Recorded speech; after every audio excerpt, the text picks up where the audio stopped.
beginning with a very simple one. We have the explanation of the correspondence of each of the 6 syllables to the beings of the 6 realms.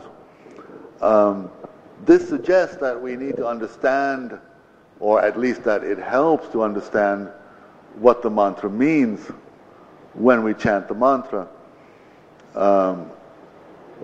So I think that the study and preparation is important if we're going to get the maximum effect from chanting a mantra.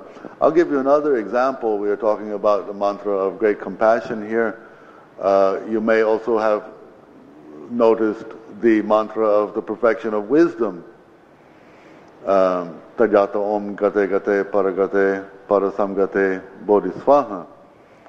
Now this is a very short mantra, and it expresses a truth that is also expressed in the great perfection of wisdom sutras, which are very, very large texts. So one might say, well, if we have this mantra, which consists of a few syllables, why do we need to read the perfection of wisdom text? Or if we read the perfection of wisdom text, why do we need the mantra? Well, it seems to me that both together are the ideal combination, because if you have studied the perfection of wisdom teachings and then you recite the mantra, with the help of that simple and short mantra, the teachings will come to mind.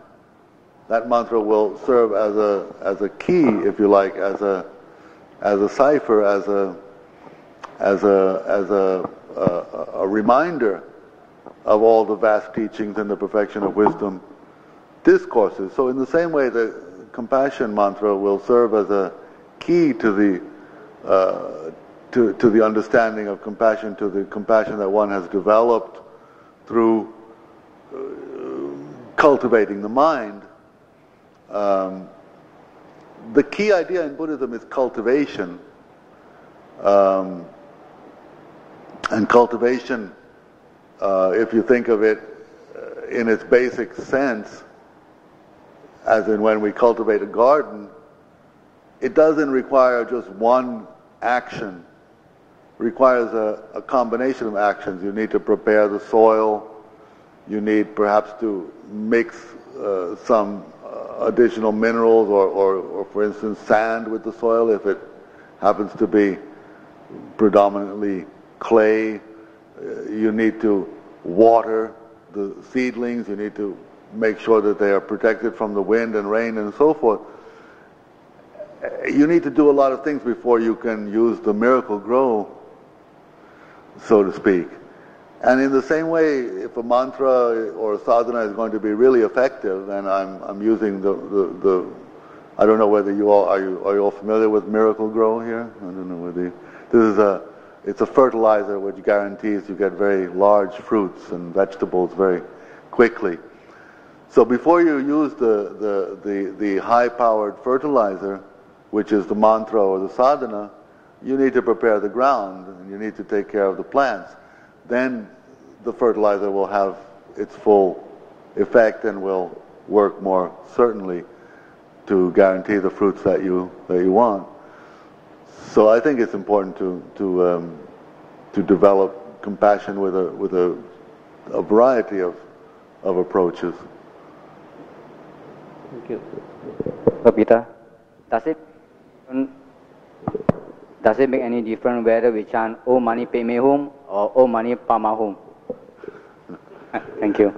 I don't think it does make any difference really. I think this is the difference between the way that Buddhists use mantras and the way that, for example, Hindus use mantras. The old Brahmanical and Hindu tradition used to teach that if you chanted the mantra wrongly, you wouldn't get any fruits. But that implies that the power is really in the mantra. The Buddhist view is that the power is really in our own minds. and that the mantra is just a tool or just a means for harnessing, if you like, for channeling the power of our own minds.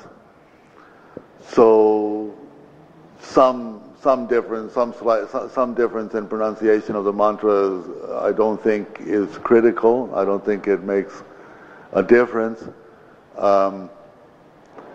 I might be permitted to say that if it did make a difference, the many Tibetan masters would not have attained Siddhi, because Sanskrit mantras, as we all know, are pronounced quite differently by Tibetans than they would have been in India.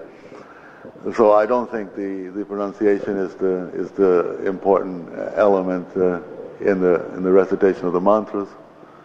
Peter, to take a what happens if we miss out one of the syllables? Well, now here you begin to see, is it the beginning of the slippery slope? I mean, pronunciation can vary, and it can simply vary as a result of culture. We were talking about culture before. It can vary as a result of cultural usage. It can vary as a result of simple mutation, simple change over the course of generations. Now, missing out syllables becomes a little bit more serious, and it also has a suspicion of cheating. So I think it would be important not to try not to miss out syllables. I mean, simply, if for no other reason, and that's,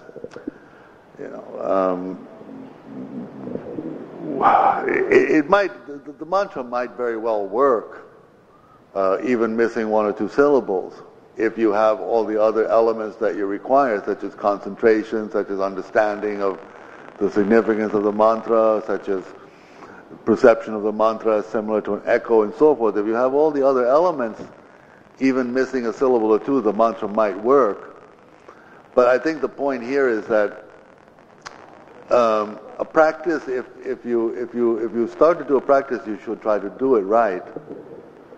And if the mantra contains 13 syllables and you miss out one, you're not doing it right, in the sense that you're not doing it completely. So I think that this is, a little bit different than a variation in pronunciation, and I would strongly advise not missing out syllables if possible. Dr. Peter, to follow up with the word compassion, in the Mayana tradition and the Vajrayana traditions, they have many means and methods on meditative cultivation of compassion. But in the Theravada traditions, there must be many ways that they cultivate compassion, other than the Bodhisattva way of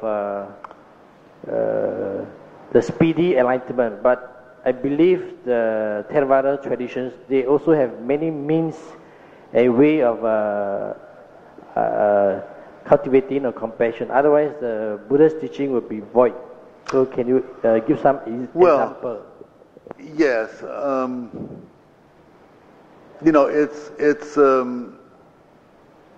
It's rather remarkable, in fact, as you say, that although the Theravada tradition does not emphasize, compassion to the degree that it is emphasized in the Mahayana tradition, and although the Theravada tradition does encourage people to strive for arhatship and the like, which of course